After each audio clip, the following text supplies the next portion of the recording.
গত 5 দিন ধরে গভীর সাগরে টহলের দায়িত্ব পালন করছিল নৌবাহিনীর জাহাজ শহীদ দৌলত। বুধবার মধ্যরাতে কুতুবদিয়া চ্যানেলে অবস্থানরত ব্রিটিশ জাহাজ এমভি প্যানওয়ারে জলদস্যুতার বার্তা দেওয়া হয় নৌবাহিনীকে। তাৎক্ষণিকভাবে টহল জাহাজ শহীদ দৌলত অভিযান শুরু করে। প্রচণ্ড ঝড়ো বাতাস এবং উত্তাল সাগরে জলদস্যুদের আটকের এই অভিযান ছিল অনেকটা চ্যালেঞ্জিং। ওরা মেকানাইজ ফিশিং ট্রলার দিয়ে খুব দ্রুততর সময় পালানোর চেষ্টা করেছিল এবং রাতে বৃষ্টিও হচ্ছিল, প্রচণ্ড বেগে বাতাসও বইছিল। ওই সময় তাদেরকে অ্যাপ্রিহেন্ড করা আমাদের জন্য খুবই চ্যালেঞ্জিং ছিল।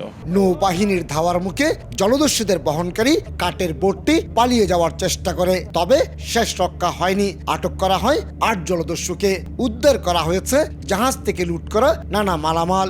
মূলত এই ধরনের বিদেশি জাহাজে জলদস্যুতার কারণে চট্টগ্রাম বন্দর আগেও বেশ কবার নানামুখী জটিলতার মুখে পড়েছিল।